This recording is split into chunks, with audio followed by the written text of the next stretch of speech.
በስመ አብ ወወልድ ወመንፈስ ቅዱስ አሐዱ አምላክ። በክርስቶስ ክርስቲያን፣ በወልድ ውሉድ፣ በመንፈስ ቅዱስ መንፈሳውያን የተሰኛችሁ የተከበራችሁ የልዑል እግዚአብሔር ቤተሰቦች፣ የእናታችን የቅድስት ድንግል ማርያም የአስራት ያደራ ልጆች፣ የቅዱሳን መላእክት፣ የቅዱሳን ጻድቃንና የቅዱሳን ሰማዕታት ወዳጆች በያላችሁበት የሰዓት አቆጣጠር እንደምን ዋላችሁ? እንደምን አደራችሁ? እንደምን አመሻችሁ? አሜን። ሳይገባን በምሕረቱና በቸርነቱ ጠብቆ ለዚህ ሰዓት ያደረሰን የሰራዊት ጌታ ልዑል እግዚአብሔር ክብር ምስጋና ይግባው። ውድ የባህራን ሚዲያ ቤተሰቦች፣ ዝግጅታችን ለበርካታ የተዋሕዶ ልጆች ተደራሽ እንዲሆን ቪዲዮውን ላይክ፣ ኮሜንት በማድረግ ማዳመጥ እንድትጀምሩ በአክብሮት እንጠይቃችኋለን። እንዲሁም ለዚህ ቻናል አዲስ የሆናችሁ የተወደዳችሁ የተዋሕዶ ልጆች ቻናላችን ሰብስክራይብ በማድረግና የደወል ምልክቱን በመጫን አገልግሎቱ እንድትደግፉ በአክብሮት እንጠይቃችኋለን። እንኳን ለቅዱስ ዕፀ መስቀል ወርኃዊ በዓል በሰላም አደረሳችሁ። ድርሳነ መስቀል። አንድ አምላክ በሚሆን በአብ በወልድ በመንፈስ ቅዱስ ስም በኅዳር ወር የሚነበብ የመስቀሉ ድርሳን ይህ ነው።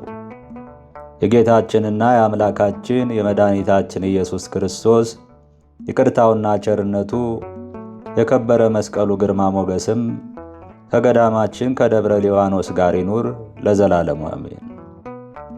ከዚህም በኋላ የክብር ባለቤት የሆነ የጌታ ክርስቶስን መስቀል አይሁድ የቀበሩበት ስሙ ቀራንዮ በሚባል በጎለጎታ ቦታ የጌታችን ኢየሱስ ክርስቶስን መቃብር ይሳለም ዘንድ ወደ ኢየሩሳሌም ሊሄድ ወዶ ንጉሥ አልዓዳድ መለከት፣ እምቢልታ ይነፉ ዘንድ፣ ነጋሪት የሚመቱ ዘንድ፣ የምስጋና መሳሪያዎችን ሁሉ ያወጡ ዘንድ አዋጅ ነጋሪ አዞረ።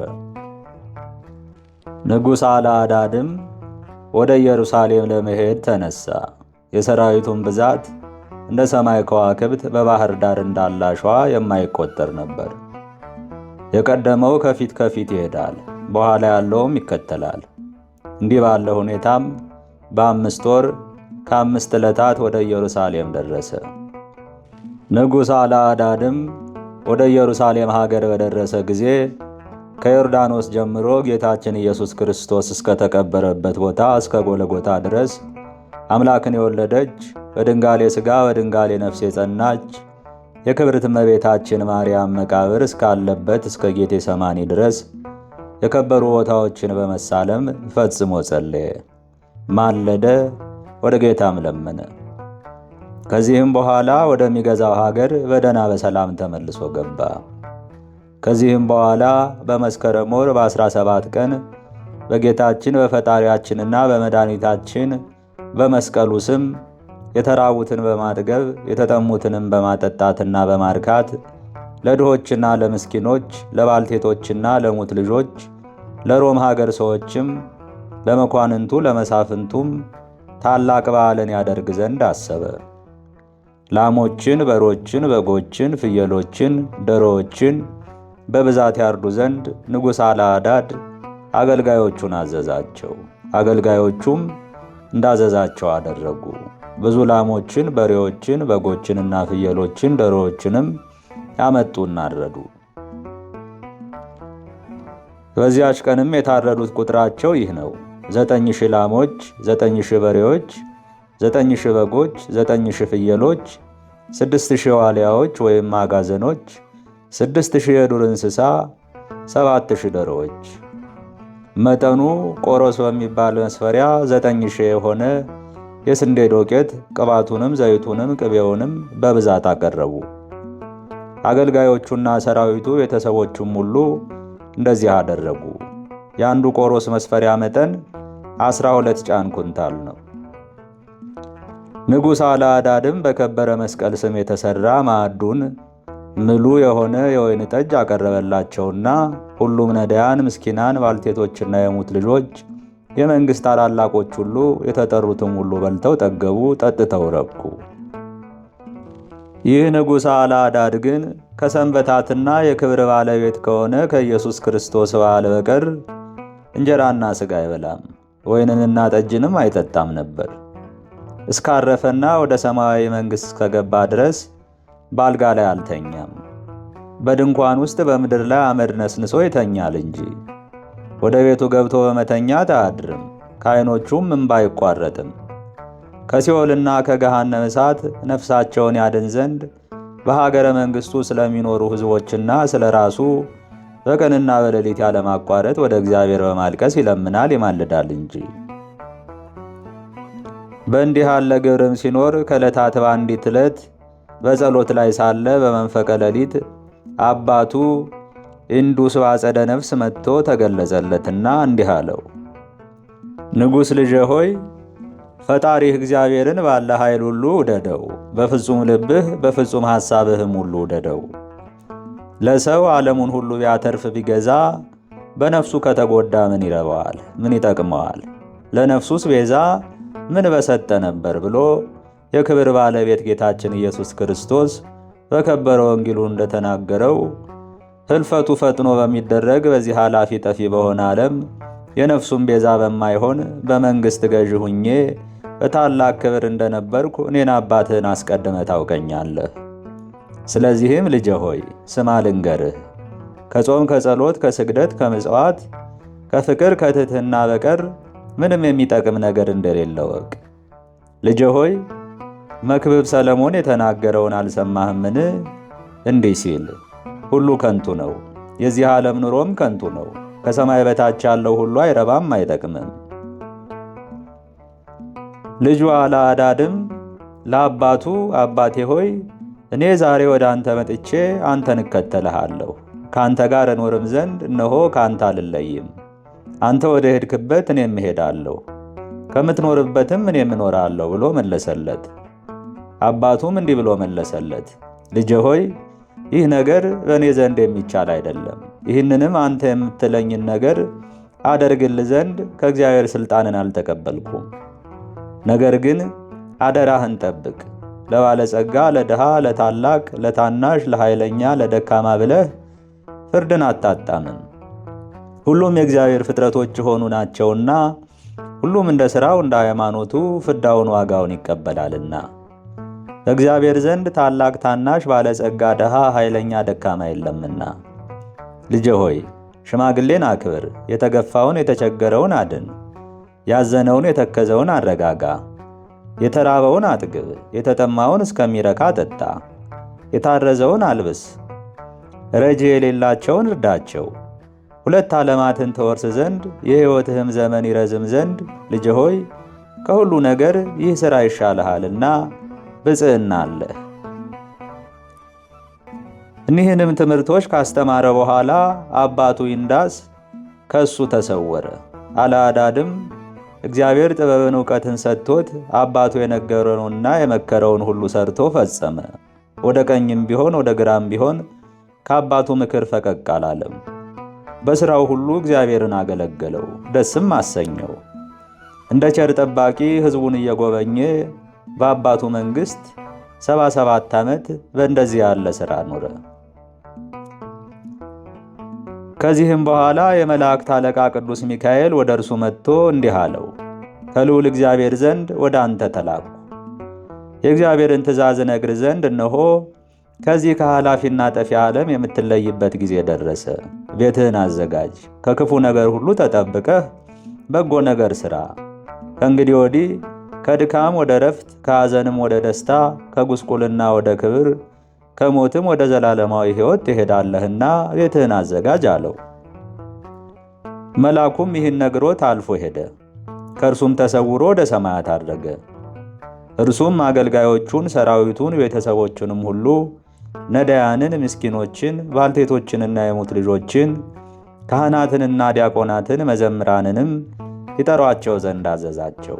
እንዳዘዛቸውም ጠርተው በቤተ መንግሥቱ ግቢ ሰበሰቧቸው። የተጠሩትም ሁሉ ወደ እርሱ ሲሰበሰቡ በከበረ መስቀል ስም በዓልን በማድረግ የተዘጋጀ ማዕድን ምሉ የሆነ ወይንን ምሳ ቀረበላቸው። እኒህ ካህናትና ሕዝቡ ሁሉ ነዳያንም ምስኪናንም በልተው ጠገቡ፣ ጠጥተውም ረኩ፣ እግዚአብሔርንም አመሰገኑት። ንጉሡንም ሲመርቁ እንዲህ አሉ። በከበረ በመስቀሉ ኃይል እግዚአብሔር ይጠብቅህ፣ እስከ ልጅ ልጅ ድረስ መንግሥትን ከቤትህ አያውጣ እያሉ መረቁት። ከዚህም በኋላ ስለ እግዚአብሔር ስም ስለ ጌታ ክርስቶስ መስቀልም ክብር ወርቁንና ብሩን ኅብራቸው አምሳላቸው በየአይነታቸው የሆኑ ልብሶችንም ለችግረኞች ሁሉ ንጉሡ ሰጠ። ከዚህም በኋላ በታኅሳስ በ12 ቀን እንደምትጥም እንቅልፍ ጻር ሳያገኘው ንጉሥ አልዓዳድ አረፈ። በሽቱ አጣፍጠው በግምጃ ገነዙት። በከበሩና በደጋጎች ነገሥታት መቃብር ውስጥ ቀበሩት። ለሰው ልጆች ክብርን ሞገስን ልዕልናን ለሰጠ ለአብ ምስጋና፣ ለወልድ ስግደት፣ ለመንፈስ ቅዱስ ምስጋናና ክብር ይሁን ዛሬም ዘወትርም ለዘላለሙ አሜን። ከዚህም በኋላ ታላላቆች አለቆች፣ መኳንንቱ፣ መሳፍንቱ፣ በሮሜ ሀገር የሚኖሩ ሕዝብና አሕዛብ ታላቁም ታናሹም በአንድ ቦታ ስብሰባ አድርገው በአባቱ በአልዓዳድ ዙፋን ላይ አስቀምጠው ልጁን አግድርን አነገሱት። እንዲህም እያሉ መረቁት። አባቶችህን በሕጉ በትእዛዞቹ እንዳጸናቸው እንደ እነርሱ በትእዛዞቹና በሕጉ ያጽናህ እያሉ መረቁት። እርሱም ራሱን ዝቅ አድርጎ አሜን አለ። ከሾሙትና ካነገሱትም በኋላ ሁሉም ሕዝብና አሕዛብ ደስ እያላቸው በሰላምና በፍቅር ወደየቤታቸው ገቡ። አግድርም በእግዚአብሔር ትእዛዝና ሕግ የጸና ሆነ። የፈጣሪውንም ሕግ የሚጠብቅ ሆኖ አዘውትሮ ይጾማል፣ ይጸለያል፣ በልብሰ መንግሥቱም ውስጥ ማቅ ይለብሳል። ዳግመኛም አባቶቹ ሲሰሩት የነበረውን አስቦ ከአንገቱ እስከሚደርስ በቁመቱ መጠን ጉድጓድ ቆፈረ። በዚያችም ጉድጓድ ውስጥ ከፊት ከኋላም ከቀኝ ከግራም ከብረት የተሠራ እሾህን ተከለ። ከገሃነመ እሳት ያድናቸው ዘንድ ስለ ራሱ ድህነት ስለ ሕዝቡም ሁሉ ድህነት ወደ ጉድጓድ ውስጥ በመግባትና በመቆም በብረት እሾሆች መካከል ከማታ እስከ ጠዋት ወደ እግዚአብሔር ሲማለልና ሲማልድ ያድር ነበር። ይህም ንጉሥ በአማረ ሥራው ሁሉ ፈጣሪው እግዚአብሔርን ደስ አሰኘው።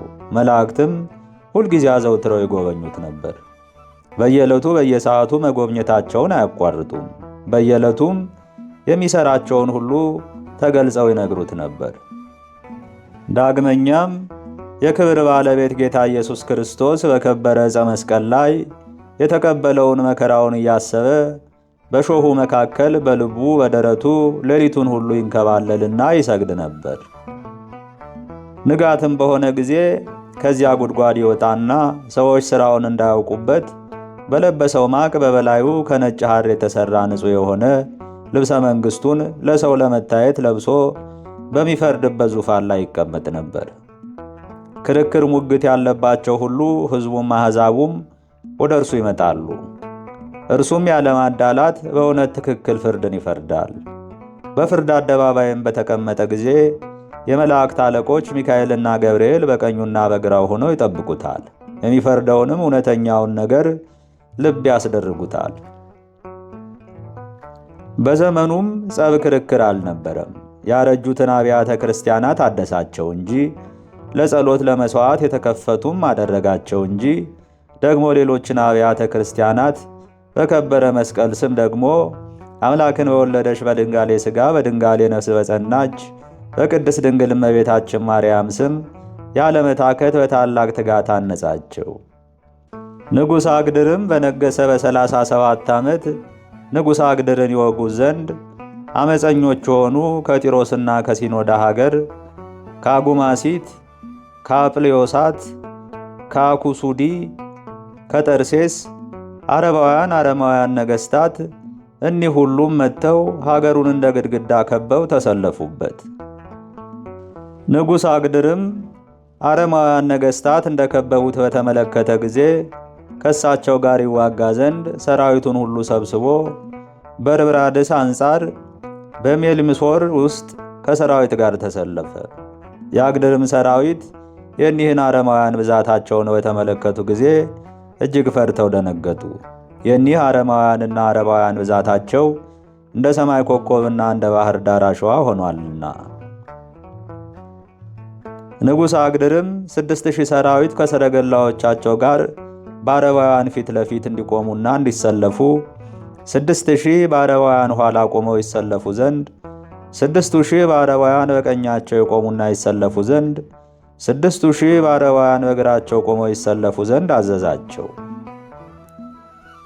ከዚህም በኋላ አግቡር ወደ ብረት ሠራተኞች ሄዶ ከሎሚ እንጨትና ከብረት በክብር ባለቤት ጌታ ክርስቶስ መስቀል አምሳል በሰራዊቱ በቁጥራቸው ልክ መስቀሎቹን አስቀርጾ ለሰራዊቱ ለእያንዳንዱ እነዚያን መስቀሎች ሰጣቸው።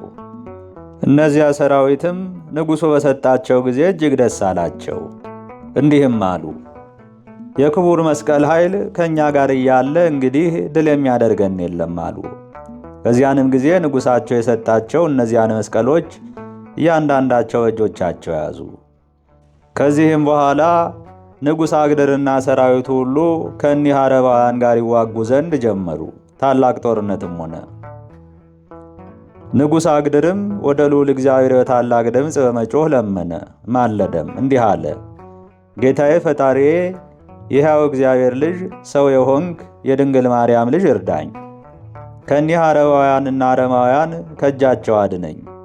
ያላንተ ረዳት የለኝምና የተጨነቁትን የምትረዳ እርዳኝ።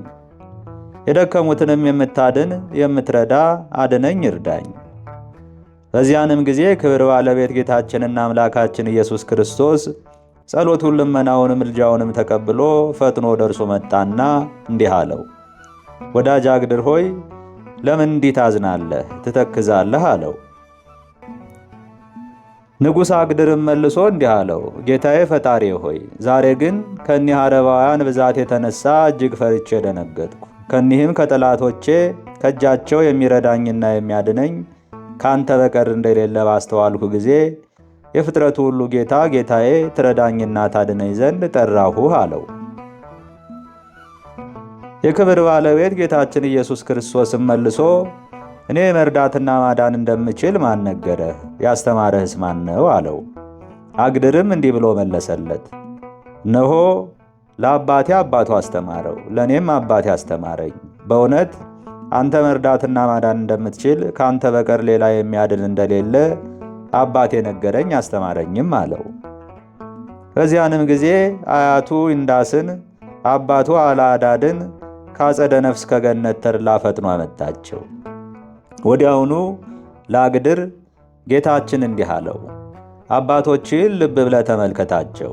ይህ አባትህ አባት ኢንዳስ ሲሆን ይህ ደግሞ አባትህ አልዓዳድ ነው። አግድርም አባቶቹን በተመለከታቸው ጊዜ እጅግ ደስ ብሎት ጌታውን ፈጣሪውን ፈጽሞ አመሰገነው። በጌታውን ፊት በምድር ላይ ወድቆ ሰገደ፣ እንዲህም አለ፣ ኃጢአቴን በደሌን ሳታስብ ለእኔ ለኃጥእ ባሪያህ ይህን ታላቅ ምስጢር ገልጸልኛልና ጌታዬና ፈጣሪ ሆይ ፈጽሞ አመሰግንሃለሁ፣ ቅዱስ ምስጉን ስምህንም አመሰግናለሁ።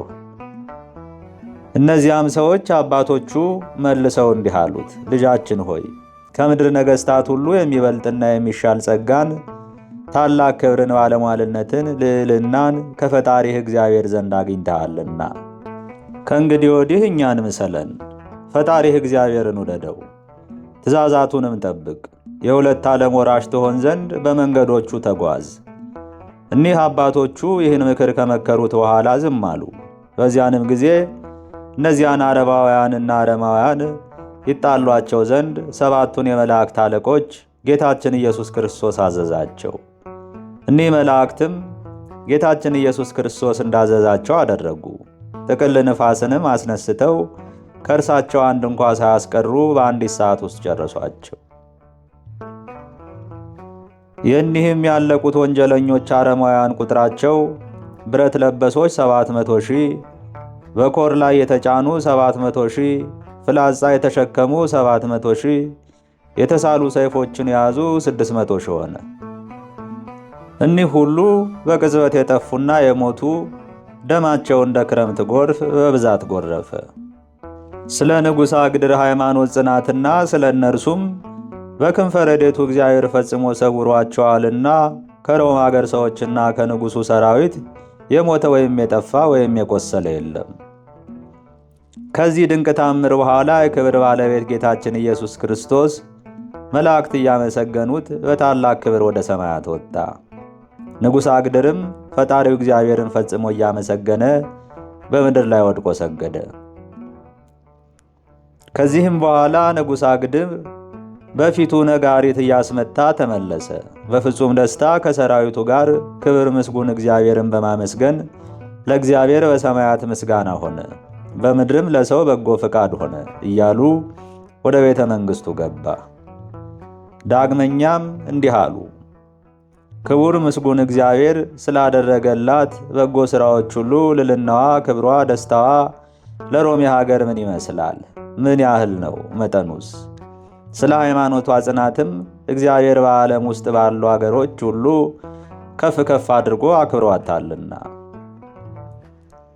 ንጉሥም ከዘመቻ ከተመለሰ በሦስተኛው ዕለት ሊቀ ጳጳሳቱ መጥቶ ለንጉሡ ሰላምታ ሰጠው። የእግዚአብሔርንም ልዕልናውን ስላደረገውም የእውነት ነገር፣ ስለ ፍቅር፣ ስለ ሰላም በአንድነት ተቀምጠው እርስ በርሳቸው ተነጋገሩ። ንጉሡም የምሕረት አምላክ ጌታችን ኢየሱስ ክርስቶስ ወደ እርሱ እንደመጣና ሰባቱን የመላእክት አለቆች እንዳዘዛቸው እርሱን ሊወጉት የመጡትን አረባውያንና አረማውያንን አውሎ ንፋስን በማስነሳት እንዳጠፏቸውና እንደጨረሷቸው እርሱንም ልዩ በሆነ ምሕረቱ ከሁሉ ሰራዊቱ ጋር ከአረማውያን እጅ በጸናች ሥልጣኑ እንዳዳነው ለሊቀ ጳጳሳቱ ነገረው። ሊቀ ጳጳሳቱም ይህን ቃል ከንጉሡ አፍ በሰማ ጊዜ ጳጳሱም ንጉሡም ክቡር ምስጉን የሆነ በሰውና በመላእክት የተመሰገነ እግዚአብሔርን ፈጽመው አመሰገኑት። ደግሞ በኅብረት በአንድ ቃል ለእግዚአብሔር በሰማያት ምስጋና ይሁን፣ በምድርም ሰላም፣ ለሰው ልጅ በጎ ፍቃድ እያሉ አመሰገኑት። አቤቱ ከአማልክት ወገን የሚመስልህ ማን ነው? እንዳንተ በቅዱሳን ሸንጎ የተመሰገነ ማን ነው? ድንቅ ታምራትን የምታደርግ አንተ ጌትነት ድንቅ ነው። ሥልጣንህ ኃይልን አድርጎ ተመሰገነ። አቤቱ በታምራቶች ብዛት ጠላቶችህን አጠፋሃቸው። በይቅርታው ገናንነት በቸርነቱ ብዛት የወደደውን ይሠራልና አምላካችንን የሚመስለውና የሚችለው ማን ነው አሉ። ከዚህም ሁሉ ምስጋና በኋላ ጳጳሱ ንጉሡን እንዲህ አለው።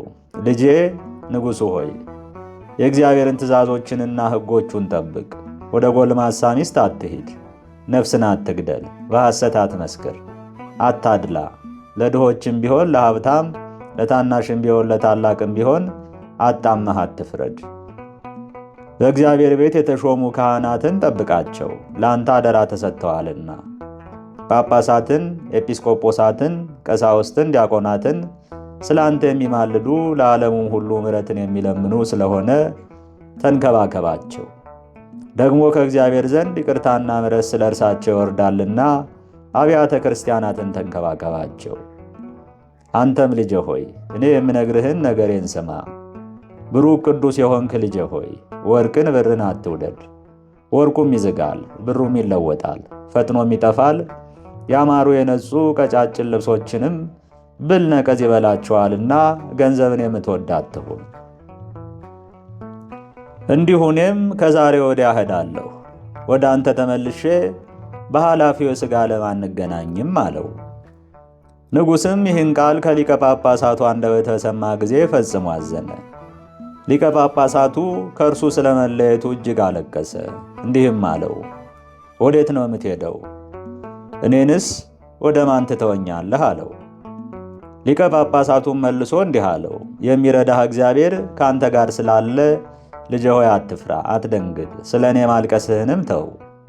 ነገር ግን በእኔ ፋንታ እሾምልህ ዘንድ የታመነ ደግ፣ የተማረ ፈጽሞ እውነተኛ የሆነ አንድ ካህን አምጣልኝ አለውና ሊቀ ጳጳሳቱ ይህን ነገር ለንጉሡ ከነገረው በኋላ ወደ ቤተ ክርስቲያን ሄደ። ንጉሡም ሂዶ እውነተኛ የሆነ የታመነ አንድ ካህን አምጥቶ በሊቀ ጳጳሳቱ ፊት አቆመው። እርሱም ኤጲስቆጶስነትን ሾመውና ከዚያም ሊቀ ጳጳሳት አደረገው። ስሙንም ሰርጊስ ብሎ ሰየመው። ሊቀ ጳጳሳቱም ወደ ቅዳሴ በመግባት መሥዋዕትን አሳረገ። የጌታ ክርስቶስንም ቅዱስ ሥጋውንና የከበረ ደሙን ለተሾመው ሊቀ ጳጳስና ለንጉሡ አቀበላቸው። ከዚህም በኋላ ከታቦቱ መንበር በታች ተቀምጦ ጋደም ብሎ እጆቹንና እግሮቹን አስተካክሎ በፈጣሪው እግዚአብሔር እጅ ነፍሱን ሰጥቶ በሰላም በፍቅር በአንድነት አረፈ። የሀገር ሰዎችም ሁሉም ሕዝቡም አሕዛቡም ንጉሡም ሊቀ ጳጳሳት ሰርጊስም ወደ እርሱ ተሰብስበው ታላቅ ልቅሶን አልቅሰው ለጳጳሳት እንደሚገባ በግምጃ በሽቱ ገነዙት። ሃይማኖታቸው የቀና ጳጳሳት ወደ ተቀበሩበትም መቃብር ውስጥ ቀበሩት። ከቀበሩትም በኋላ ሊቀ ጳጳሳቱም ንጉሡም ሕዝቡም ሁሉም ወደ ቤቶቻቸው ተመልሰው ገቡ። ሊቀ ጳጳሳት አባ ሰርጊስም ኦርቶዶክሳዊት የሆነች የወንጌልን ሃይማኖት እያስተማረ ኖረ። በሮሚ ሀገር ውስጥና በኢትዮጵያ ሀገር ውስጥ በመዞር ሐዋርያት እንዳዘዙ የሃይማኖትን ቃል አስተማረ። ሕግንና ሥርዓትንም ሠራላቸው። ከዚህም በኋላ ወደ ንጉሡ ተመልሶ የሃይማኖትን ነገር ያስተምረዋል። መንግሥቱና ሃይማኖቱ በሚጸና ገንዘብ ከእርሱ ዘንድ ሆኖ ወደ እግዚአብሔር ይጸልይለታል። አባ ሰርጊስም በእግዚአብሔር ፍቅርና በሕጉ ሁሉ ጸንቶ የሚኖር እግዚአብሔርንም የሚያገለግለውና ደስ የሚያሰኘው ደግ ሆነ። ንጉሡም በጎ ምግባር ያለው ሆነ። ለድሆችና ለምስኪኖችም ምግባቸውን ይሰጣቸዋል። በከበረ ዕፀ መስቀልና በእመቤታችን አምላክን በወለደች በቅድስት ድንግል ማርያም ስም ብዙዎች አብያተ ክርስቲያናትን አነጸ። እኒህንም አብያተ ክርስቲያናት በወርቅና በብር አስጌጣቸው። መጋረጃዎቻቸውንም በየራሳቸው ኅብራቸውና መልካቸው ልዩ በሆነ ከአረንጓዴ ልብሶች አደረገ። ዳግመኛም በድንጋሌ ሥጋ በድንጋሌ ነፍስ በጸናች በእመቤታችን ቤተ ክርስቲያንና በክቡር መስቀል ቤተ ክርስቲያን አጸድ ውስጥ ይፈሱ ዘንድ ከሩቅ ቦታ ወንዞች ገድበው ያመጡ ዘንድ የግሪክን ጠበብቶች አዘዛቸው። በውስጣቸውም ወይኖችን፣ ሮማኖችን፣ ሎሚዎችን፣ ናትራዎችን ይተክሉ ዘንድ ደግሞ አዘዛቸው። ጠበብቶችም ንጉሥ እንዳዘዛቸው አደረጉ። ይህም ንጉሥ በከበረ ዕፀ መስቀል ቤተ ክርስቲያን ውስጥ አነስተኛ የሆነች ጎጆ አሳነጸና ማደሪያውን በዚያ አደረገ። ለፍርድና ለችሎት ካልሆነ በቀር በቀንም በሌትም ከዚያ አይወጣም። በ3 ዓመት ከአንዲት ዕለት በቀር ከሚስቱ ጋር አይገናኝም። ይህም ዘር ለመተካት ነው። በእግዚአብሔርም ፍቃድ ልጆቹ የልጅ ልጆቹ በዙ። እርሱም ሕግን፣ ሥርዓትን፣ ኦርቶዶክሳዊት የቀናች ሃይማኖትን፣ ጾምን፣ ጸሎትን አስተማራቸው። ጽሕፈትን፣ ቅዱሳት መጻሕፍትን ማንበብን፣ ደግሞ የነቢያትና የሐዋርያት መጻሕፍትን፣ ብሉያትና ሐዲሳትን መተርጎምን፣ መዝሙረ ዳዊትን፣ መኃልየ ነቢያትን፣ መኃልየ ሰለሞንን፣ የዕዝራ ራእይንም አስተማራቸው። እኒህም ልጆቹ ሁሉም የሃይማኖት መጻሕፍትን የተማሩ ሲሆኑ ደግሞ ፈረስ ግልቢያን የሚያውቁ ናቸው። አባታቸውም በሮሚ ሀገር አገረ ገዢዎች መሳፍንቶች አድርጎ ሾማቸው። እኒህም ልጆቹም አምላክን በወለደች በድንጋሌ ሥጋ በድንጋሌ ነፍስ በጸናች በክብርት እመቤታችን ማርያም ስምና የክብር ባለቤት ጌታ ኢየሱስ ክርስቶስ በተሰቀለበት በከበረ መስቀል ስም ቤተ ክርስቲያን ከማነጽ በቀር ሌላ የሚያዝኑበትና የሚተክዙበት የለም። ንጉሥ አግድርም 100 ዓመት በሆነው ጊዜ የመላእክት አለቃ ቅዱስ ገብርኤል ወደ እርሱ መጥቶ እንዲህ አለው። ንጉሥ አግድር ሆይ ሰላም ላንተ ይሁን። የአምላካችን እግዚአብሔርም ሰላም ፍቅር ይደርብህ። እነሆ ከጌታ እግዚአብሔር ዘንድ ወደ አንተ ተልኬ መጣሁ። ከዚህ ከኃላፊው ዓለም የምትለይበት ጊዜ ደርሷልና ቤትህን አዘጋጅ። ልጅህን ቆስዮስጦስን በመንግሥት ዙፋን አስቀምጠው። ይህንንም ነገር ከነገረው በኋላ የከበረ መልአክ አልፎ ሄደ። ከእርሱም ተሰውሮ ወደ ሰማይ አረገ። ንጉሥ አግድርም የእግዚአብሔር መልአክ እንዳዘዘው ልጁን ቆስዮጦስን በመንግሥቱ ዙፋን ላይ አስቀምጦ አነገሰው። ልጆቹን ሁሉ እንዲህ ሲል ማስተማር ጀመረ።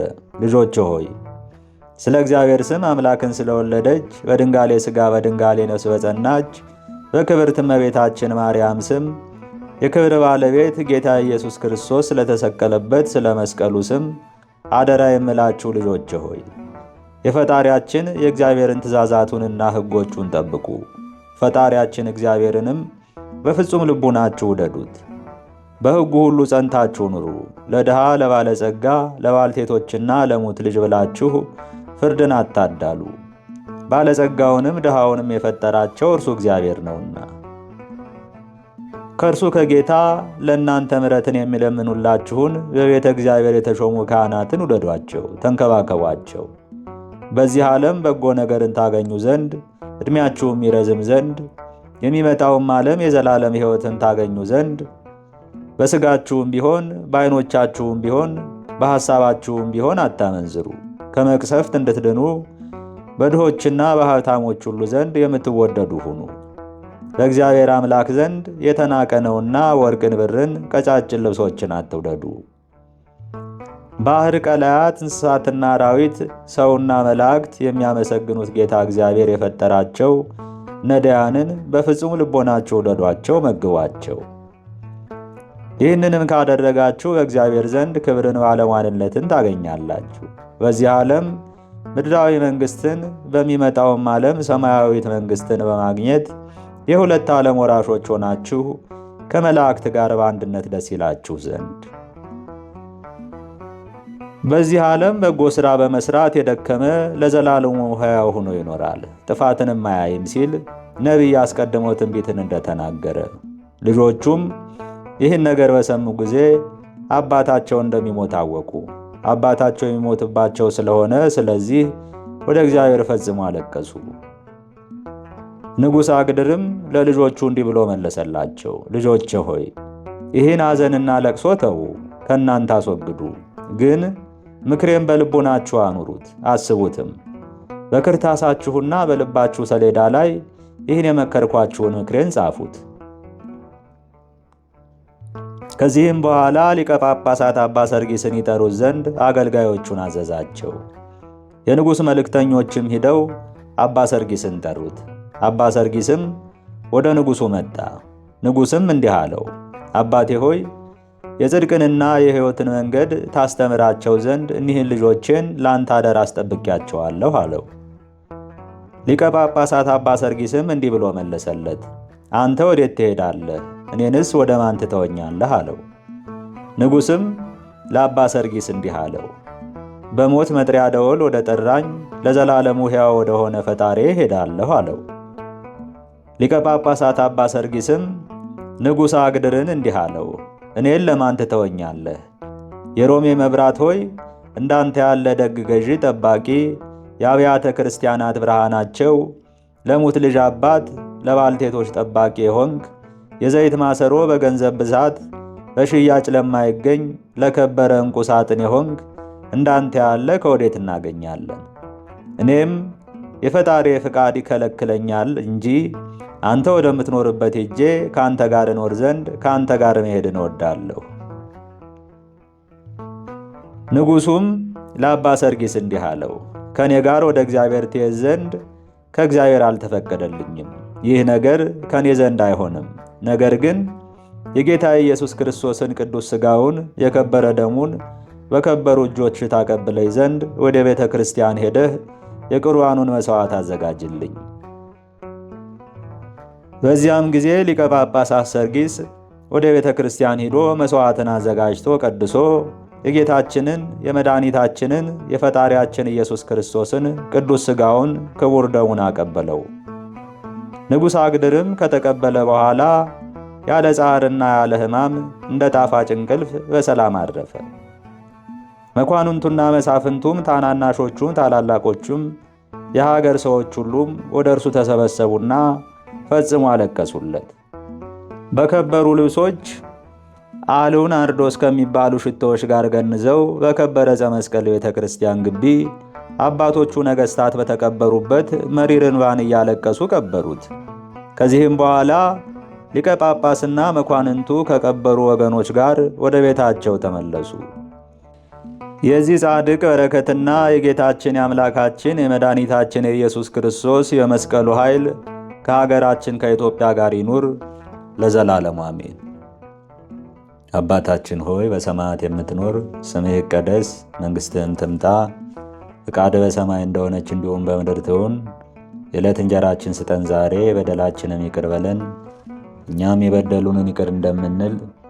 አቤት ወደ ፈተናም አታግባን፣ ከክፉ ሁሉ አድነን እንጂ መንግሥት ያንተ ናትና ኃይል፣ ክብር፣ ምስጋና ለዘላለሙ አሜን።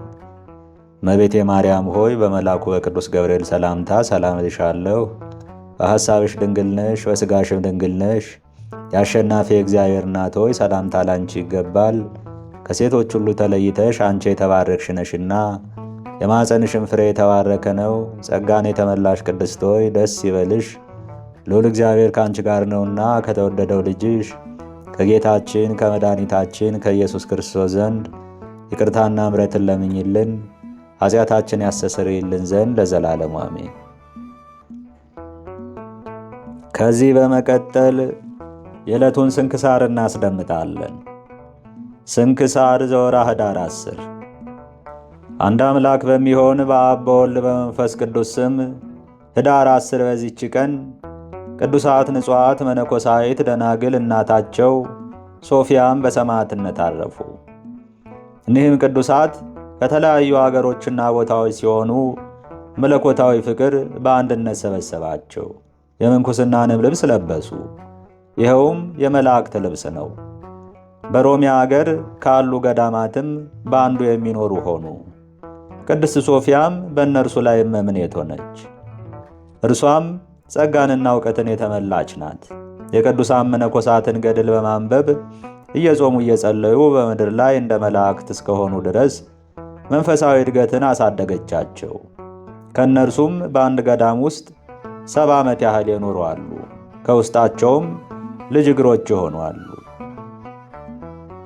ከሃዲ ንጉሥ ኡልያኖስም ከፋርስ ንጉሥ ከሳቦር ጋር ሊዋጋ በሮሃ ሀገር በኩል በሚያልፍ ጊዜ እርሱ ሳቦር ሊወጋው ወደ እርሱ እንደሚመጣ ሰምቷልና አልፎ ሲሄድም በውስጡ እኒህ ደናግል ያሉበትን ገዳም አይቶ ይህ ምንድን ነው ብሎ ጠየቀ። ሰዎችም ይህ የደናግሎች ገዳም ነው አሉት። በዚያንም ጊዜ ወደዚያ ገዳም ገብተው ደናግሎችን እንዲገድሏቸው በገዳሙ ውስጥም ያለ ገንዘባቸውን ሁሉ እንዲዘርፉ ወታደሮቹን አዘዘ። ወታደሮቹም ገብተው እኒያን ደናግል በሰይፍ ገደሏቸው። ገዳሙንም አጠፉ። የገዳሙን ገንዘብ ሁሉንም ዘረፉ። ከሃዲው ንጉሥ ግን ስለ መንጋዎቹ በቀል እግዚአብሔር ተበቀለው። ይህም እንዲህ ነው። ያጠፋው ዘንድ ሰማዕት መርቆሬዎስን አዘዘው። መርቆሬዎስም በአካለ ነፍስ ሂዶ በጦር ወጋውና በክፉ አሟሟት ሙቶ ወደ ዘላለም ሥቃይ ሄደ። እኒህ ቅዱሳት ደናግል ግን ወደ ዘላለም ተድላ ደስታ ገቡ። ለእግዚአብሔር ምስጋና ይሁን። እኛንም በእኒህ ደናግል ጸሎት ይማረን፣ በረከታቸውም ከእኛ ጋር ትኑር ለዘላለሙ አሜን። በዚህችም ዕለት በእስክንድርያ አገር ሊቀ ጳጳሳት በዲሜጥሮስ ዘመን ስለ ጾም ሥርዓት ቅዱሳን ሊቃነ ጳጳሳትና የኤጲስቆጶሳት የአንድነት ስብሰባ ተደረገ። በዚህም የአንድነት ጉባኤ መሰብሰባቸው ምክንያት እንዲህ ነው። የክርስቲያን ወገኖች በጥር 11 ቀን በከበረች በጥምቀት በዓል ተቀምጠው በማግስቱ የከበረች የ40 ቀንን ጾም መጾም ይጀምራሉ። እስከ የካቲት 22 ቀንም ጾመው ጾምን ይፈታሉ። ከዚህም በኋላ በመጋቢት 23 የሕማማትን ሰሞን መጾም ይጀምራሉ። በዚህም ወር በ27 የስቅለቱን በዓል ያከብራሉ። በ29ም ክብር ይግባውና የመድኃኒታችን ኢየሱስ ክርስቶስን የትንሣኤውን በዓል ያከብሩ ነበር። ይህ ዲሜጥሮስም በእስክንድርያ አገር ሊቀ ጳጳሳት ሆኖ በተሾመ ጊዜ በእርሻ የሚተዳደር መጽሐፍትን የማያውቅ ጨዋ ሰው ሲሆን እግዚአብሔር በመለኮታዊ ስጦታው ልቡን ብሩህ አድርጎለት የብሉይንና የሐዲስ መጽሐፍትን የቤተ ክርስቲያንንም ሕግ አወቀ። ከእርሳቸውም ብዙዎችን ተረጎመ። ከዚህም በኋላ በመንፈስ ቅዱስ ገላጭነት ባሕረ ሐሳብ የተባለ የዘመን ቁጥርን ጻፈ። ይህም ክብር ይግባውና የመድኃኒታችን ኢየሱስ ክርስቶስ አጽዋማትና በዓላቶቹ የሚታወቁበት እኒህም የከበረች 40 ቀን ጾም፣ የሆሳና ውደት፣ ስቅለቱ፣ ትንሣኤው፣ በ40 ቀን ዕርገቱ፣ ከትንሣኤውም በኋላ በ50ኛው ቀን መንፈስ ቅዱስ የወረደበት ናቸው። ይህንንም ጽፎ ወደ ሮሚያ አገር ሊቀ ጳጳሳት አባ ፊቅጦር ላከ። ሁለተኛም ወደ አንጾኪያ አገር ሊቀ ጳጳሳት አባ መክሲሞስ ላከ። ዳግመኛም ወደ ኢየሩሳሌም አገር ሊቀ ጳጳሳት አባ ጋቢዮስ ላከ። እነርሱም ባነበቧት ጊዜ እጅግ ደስ ተሰኙባት። የሮሚያ አገር ሊቀ ጳጳሳት አባ ፊቅጦርም በሮሚያ አገሮች ሁሉ ያሉትን ኤጲስቆጶሳቶቹን፣ አዋቂዎችን፣ ብዙዎች ሊቃውንትንም ሰበሰባቸው። ይህንንም የዘመን ቁጥር አስነበበላቸው። እጅግ በጣም ጥሩ ሆኖ አግኝተውት ደስ ተሰኙበት፣ በደስታም ተቀበሉት። አባዝተውም በመጻፍ ለሁሉ አገሮች ላኩት። እስከዚህች ዕለትም ጸንቶ ተሰርቶ ኖረ። ከዚህም በኋላ ልዩ ሦስት የሆነ አንድ እግዚአብሔርን ፈጽሞ እያመሰገኑት ወደ የሀገራቸው ገቡ። ለእርሱም ክብር ምስጋና ይሁን ለዘላለሙ አሜን። በዚህችም ቀን የጳውሎስና የሦስት ሰማዕታት መታሰቢያቸው ነው። በረከታቸው ከእኛ ጋር ትኑር ለዘላለሙ አሜን። ኅዳር 10 ቀን የሚከበሩ ዓመታዊ የቅዱሳን በዓላት፣ አንደኛ ቅድስት ሶፊያ ሰማዕት፣ ሁለተኛ ደናግለ ሮሜ ሰማዕታት፣ ሦስተኛ ቅዱስ ጳውሎስ ሰማዕት፣ አራተኛ ቅዱስ ዲሜጥሮስ ሊቅ፣ አምስተኛ ግቡዓን ኤጲስቆጶሳት። ወርሃዊ በዓላት፣ አንደኛ ቅዱስ ናትናኤል ሐዋርያ፣ ሁለተኛ ቅዱስ ኒቆላዎስ ዘሀገረ ሜራ፣ ሦስተኛ አቡነ መልክዓ ክርስቶስ፣ አራተኛ ቅዱስ ያዕቆብ ሐዋርያ ወልደ እልፍዮስ፣ አምስተኛ ቅድስት እሌኒ ንግሥት፣ ስድስተኛ ታላቁ ቅዱስ ቆስጠንጢኖስ፣ ሰባተኛ ቅዱስ ዕፀ መስቀል። ለእናንተም ጠጉርን በመሸረብና ወርቅን በማንጠልጠል ወይም ልብስን በመጎናጸፍ በውጭ የሆነ ሽልማት አይሆንላችሁ። ነገር ግን በእግዚአብሔር ፊት ዋጋው እጅግ የከበረ የዋህና ዝግተኛ መንፈስ ያለውን የማይጠፋውን ልብስ ለብሶ የተሰወረ የልብ ሰው ይሁንላችሁ። አንደኛ ጴጥሮስ ምዕራፍ 3 ቁጥር 3። ጌታ ሆይ ከብልጽግናቸው ብዛት የተነሳ ብዙ መባ ካገቡት ይልቅ የድሃይቱን አነስተኛ መባ እንደተቀበልክ ለሁል ጊዜ የሚያገለግሉ አላፍ መላእክትን እያሳሰብኩ በችግሬ ጊዜ የማቀርብልህ ምስጋና ተቀበል።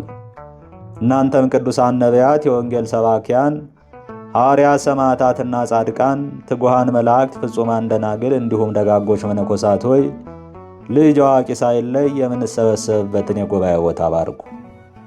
ይህን መጽሐፍ ወረቀት አዘጋጅቶ ብራና ዳምጦ የጻፈውንና ያጻፈውን ከግዕዝ ወደ አማርኛ የተረጎመውን ቃለ ንባቡን በእርጋታ መንፈስና በተመስጦ ሕሊና ያዳመጠ በደለኛን ሁሉ በምታስምር በጌታ እናቱ በማርያም ጸሎት ኢየሱስ ክርስቶስ በአንድነት ይማረን፣ አሜን። አነሳስቶ ላስጀመረን አስጀምሮ ላስፈጸመን ለልዑል እግዚአብሔር ክብር ምስጋና ይግባው። አባታችን ሆይ በሰማያት የምትኖር ስምህ ይቀደስ፣ መንግሥትህም ትምጣ፣ ፈቃድህ በሰማይ እንደሆነች እንዲሁም በምድር ትሁን። የዕለት እንጀራችን ስጠን ዛሬ፣ በደላችንን ይቅር በለን እኛም የበደሉንን ይቅር እንደምንል፣ አቤቱ ወደ ፈተናም አታግባን ከክፉ ሁሉ አድነን እንጂ መንግሥት ያንተ ናትና ኃይል፣ ክብር፣ ምስጋና ለዘላለሙ አሜን። እመቤቴ ማርያም ሆይ በመልአኩ በቅዱስ ገብርኤል ሰላምታ ሰላም እልሻለሁ። በሐሳብሽ ድንግል ነሽ፣ በሥጋሽም ድንግል ነሽ። የአሸናፊ እግዚአብሔር እናት ሆይ ሰላምታ ላንቺ ይገባል። ከሴቶች ሁሉ ተለይተሽ አንቺ የተባረክሽ ነሽና የማኅፀንሽም ፍሬ የተባረከ ነው። ጸጋን የተመላሽ ቅድስት ሆይ ደስ ይበልሽ፣ ልዑል እግዚአብሔር ከአንቺ ጋር ነውና ከተወደደው ልጅሽ ከጌታችን ከመድኃኒታችን ከኢየሱስ ክርስቶስ ዘንድ ይቅርታና ምሕረትን ለምኝልን ኃጢአታችን ያስተሰርይልን ዘንድ ለዘላለሙ አሜን። ምስጋና ይሁን አንድ አምላክ ለሚሆን ለአብ ለወልድ ለመንፈስ ቅዱስ እስከ ዘላለሙ ድረስ አሜን። ይቆየን።